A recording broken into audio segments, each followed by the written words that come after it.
Machiegni kendo nyaka Ramogi tarik 21 dwe mar Ang'wen higa ni skunde loro tok tieko tam mokwongo e kalenda mar somo. Kata kamano somo e skunde mag Junior Sekondar to chal mapok ogweng' wech e yo makare. Jatend migawo mar somo Ezekiel Machogu nyo yango ni jopuonjre mathoth pok odhi e skunde.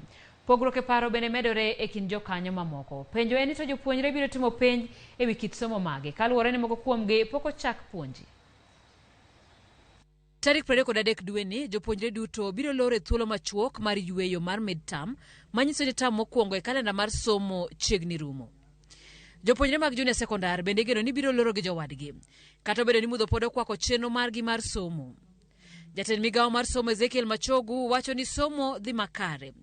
Kaluwore gi Machogu, buge makwan gi romo milion 17 osechopo e skunde kendo chenro mar pogo buge chiegni rumo. A number of schools have gotten the books.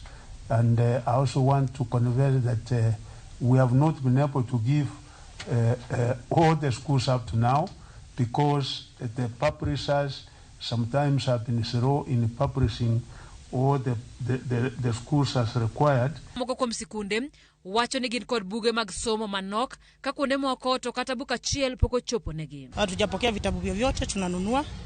Na vile tulivyo hapa Kibra hali ni ya kung'ang'ana. Nok mar jopuonje bende pod kelo midhiero ne jopuonjre manigi kit somo maromo 14. Tunapambana nacho. Kuna uhaba wa walimu na pia kuna uhaba wa vifaa kama laboratory, vitabu, vitu kama hivyo. Riwruoge mag jopuonj kama oting'o Kepsha, Nat, Kupet opogore paro e wi somo mar JSS e okang' machalo ywaruok mar jiwo huma mar riwruogegi. Riwruok mar Nat dhi nyime gi siro lai mar somo ni. Ene primary ka kendo tuna maber ng'ama ne gi wach bi wach kodwa owe chuchu it jopiny.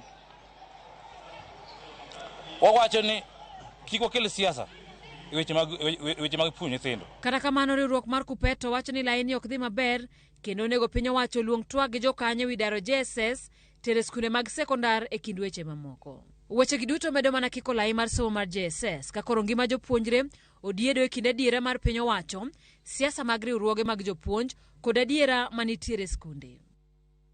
Nyaka Ramogi kaluwore koda lipodno ne aneno ka ote pod medo molo kaluwore gi chal mar somo mar JSS e gweng' kami wuoke thoth mar duoko gi wacho ni kuonde mathoth pok weche gi kata weche mag somo ogweng' wech e yo makare. Mary Atieno wacho ni okaneno nyathi okaneno ywagruok gi muodo lak ema koro opong'o gweng' idwaro loka gi buge 20. Simfro JSS wakia kumochomo somo madhi nyime onge nyithindo thagre mano Evelyn Valina bende William Otuto wacho ni japuonj achiel puonjo subjects 14 nade. The CBC thing bende chacho serikal.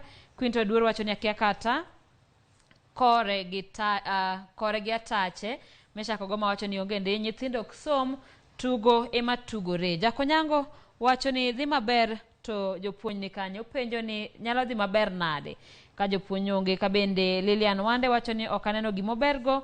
Claro Mondi wacho kanyo ni e ground opogore. Okang'eyo ni ground opogore nade odhi maber koso ground teka. Grace Ogutu wacho ni dhi maber kabisa korwa koni erokamano. Amasi Malika wacho ni vibaya there's less teachers in school. Quinto Duor bende wacho ni okong'e kore aneno ka ote mag nai marwa machuok kanyo bende donjo. An Jacobo Tieno amor Ramogi TV kai wacho ni lai mar somo nok dhi makare. Ramogi an Samson Ouma kawuok Nyawara game somo mar CBC sirikal ne okoikore ne giduokwa e 844. Ramogi sirikal onego orangie matut wach CBC onge somo madhi nyime. Ramogi ler kabuoch malele. Kabende Ramogi TV Dennis Malanga mawuok Masiro Kanyumba wacho ni sirikal mondo gol CBC. We need 844 not CBC.